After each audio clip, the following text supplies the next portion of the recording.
दोस्तों आज मैं आपके लिए बायोलॉजी यानी जीव विज्ञान के टॉप मोस्ट इंपोर्टेंट 400 एमसीक्यू लेकर आया हूँ। प्रीवियस ईयर के क्वेश्चन रहने वाले हैं सभी एग्जाम्स के लिए। तो टेक्नीशियन या फिर एसएससी का कोई भी एग्जाम हो, टीचर का एग्जाम हो, पुलिस, एसआई, किसी भी एग्जाम में आप तैयारी करते कंप्लीट 400 एमसीक्यू मोस्ट इंपोर्टेंट है। और ऐसे क्वेश्चन लिया है मैंने फ्रेंड्स जो प्रीवियस ईयर में कई बार पूछे गए हैं और जो एग्जाम्स आने वाले हैं उनमें ये प्रश्न जरूर पूछे जा सकते हैं। मोस्ट इंपोर्टेंट प्रोबेबिलिटी संभावना बनती है। चलिए स्टार्ट करते हैं। माइटोकॉन्ड्रिया की खोज किसने की थी? तो राइट आंसर है ऑप्शन है अल्टमैन। माइटोकॉन्ड्रिया की खोज किसने की थी? अल्टमैन ने। अगला प्रश्न, प्रोटोजोआ संघ के जंतु कौन है? राइट आंसर है ऑप्शन डी उपरोक्त सभी यानी कि अमीबा, यूग्लिना और प्लाज्मोडियम। नेक्स्ट है, जीव और जंतु विज्ञान के जनक कौन है? राइट आंसर हो जाएगा ऑप्शन बी अरस्तु। जीव और जंतु विज्ञान के जनक कौन है? अरस्तु। नेक्स्ट है, कोशिका भित्ति किसमें पाई जाती है? राइट आंसर है ऑप्शन है पादप कोशिकाओं में। कोशिका भित्ति किसमें पाई जाती है? पादप कोशिकाओं में। नेक्स्ट है, प्रोटिस्टा जगत के सदस्य कौन है? राइट आंसर है ऑप्शन डी उपरोक्त सभी यानी कि शैवाल, कवक और प्रोटोजोआ। जीवाणु की खोज 1863 में किसने की? राइट आंसर है ऑप्शन बी ल्यूवेनहॉक ने। जीवाणु की खोज 1863 में ल्यूवेनहॉक ने की थी। चिकित्सा शास्त्र का जनक कौन है? राइट आंसर है ऑप्शन डी हिप्पोक्रेटस। चिकित्सा शास्त्र का जनक है हिप्पोक्रेटस। जीवन की मूलभूत इकाई क्या है? राइट आंसर है ऑप्शन है कोशिका। जीवन की मूलभूत इकाई क्या है? कोशिका है।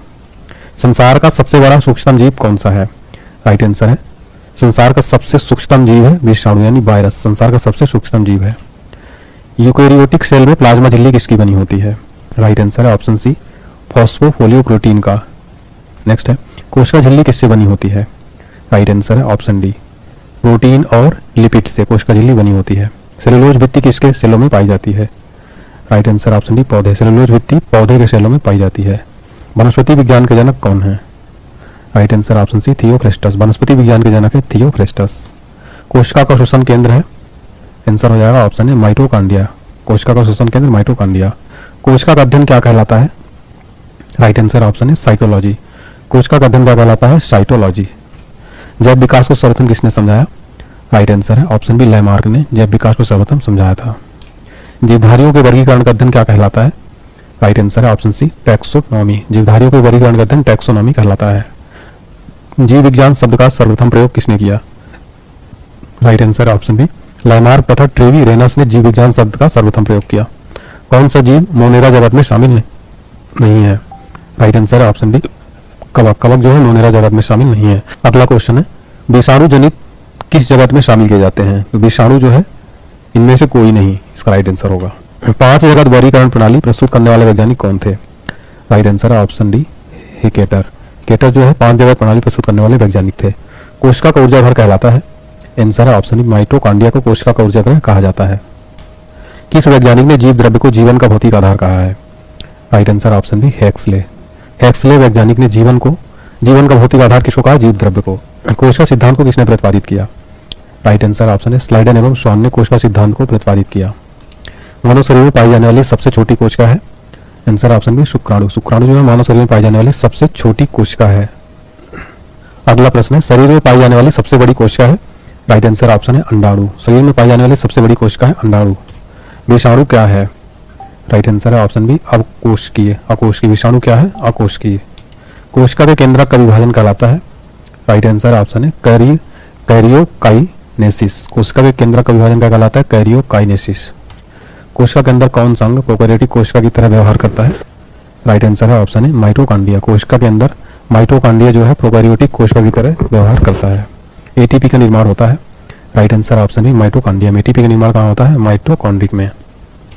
एटीपी किसकी इकाई होती है? आंसर ऑप्शन है ऊर्जा की। एटीपी ऊर्जा की इकाई है। नेक्स्ट, द्विनाम पद्धति के प्रतिपादक हैं? आंसर ऑप्शन है लीनियस। द्विनाम पद्धति के प्रतिपादक कौन है? लीनियस। नेक्स्ट है, जीवाणुओं में कौन सा राइबोसोम पाया जाता है? राइट आंसर ऑप्शन है 70S। जीवाणुओं में 70S राइबोसोम पाया जाता है। एंटीसेप्टिक सर्जरी की खोज किसने की? आंसर ऑप्शन है जोसेफ लिस्टर। एंटीसेप्टिक सर्जरी की खोज की थी जोसेफ लिस्टर ने। जीवाणुओं का कृत्रिम संवर्धन किसने किया? आंसर ऑप्शन है रॉबर्ट कोच ने। जीवाणुओं का कृत्रिम संवर्धन किसने किया था? रॉबर्ट कोच ने। दूध में पाया जाने वाला जीवाणु है? सर ऑप्शन है लैक्टोबैसिलस। दूध में पाया जाने वाला जीवाणु क्या है? लैक्टोबैसिलस। कोशिका भित्ति किसकी बनी होती है? सर ऑप्शन सी सेलुलोज की। कोशिका भित्ति किसकी बनी होती है? सेलुलोज की। क्रेब्स चक्र होता है? सर ऑप्शन डी माइटोकॉन्ड्रिया में। क्रेब्स चक्र किसमें होता है? माइटोकॉन्ड्रिया में। पादप कोशिकाओं का बाहरी आवरण कहलाता है? सर ऑप्शन है कोशिका भित्ति। पादप कोशिकाओं का बाहरी आवरण क्या कहलाता है? कोशिका भित्ति। हरा प्रोटोजोआ के रूप में जाना जाता है, सर ऑप्शन डी यूग्लिना। हरा प्रोटोजोआ के रूप में जाना जाता है यूग्लिना। लाइसोसोम है, आंसर है ऑप्शन है पाचन केंद्र। लाइसोसोम क्या है?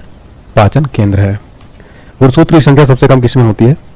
आंसर है ऑप्शन है जीवाणु में। गुणसूत्र की संख्या सबसे कम किसमें होती है? जीवाणु में। इसे कोशिका के अचल संपत्ति के रूप में जाना जाता है, sir option D nuclear acid, nucleic acid. कोशिका के अचल संपत्ति के रूप में न्यूक्लिक एसिड को जाना जाता है। किसमें असूत्री विभाजन होता है? आंसर है ऑप्शन है जीवाणु में असूत्री विभाजन होता है। समसूत्री विभाजन कितने चरणों में पूरा होता है? आंसर है ऑप्शन है 5। समसूत्री विभाजन कुल 5 चरणों में पूरा होता है। मानव में गुणसूत्रों की संख्या कितनी होती है? राइट आंसर हो जाएगा ऑप्शन सी 46, यानी जोड़े में 46। ठीक है। कोशिकीय एवं आणविक जीव विज्ञान केंद्र कहाँ है? आंसर है ऑप्शन डी हैदराबाद में कोशिकीय और आणविक जीव विज्ञान केंद्र स्थित है। प्रोटीन का संश्लेषण कहाँ होता है? राइट आंसर है ऑप्शन बी राइबोसोम में। प्रोटीन का संश्लेषण होता है राइबोसोम में। अनुवांशिकी उत्परिवर्तन होता है, आंसर है ऑप्शन सी क्रोमोसोम में। अनुवांशिकी उत्परिवर्तन होता है क्रोमोसोम में। अगला प्रश्न है अनुवांशिकता शब्द प्रयोग सर्वप्रथम किसने किया? आंसर है ऑप्शन सी डब्ल्यू वाटसन ने। अनुवांशिकता शब्द का प्रयोग सर्वप्रथम डब्ल्यू वाटसन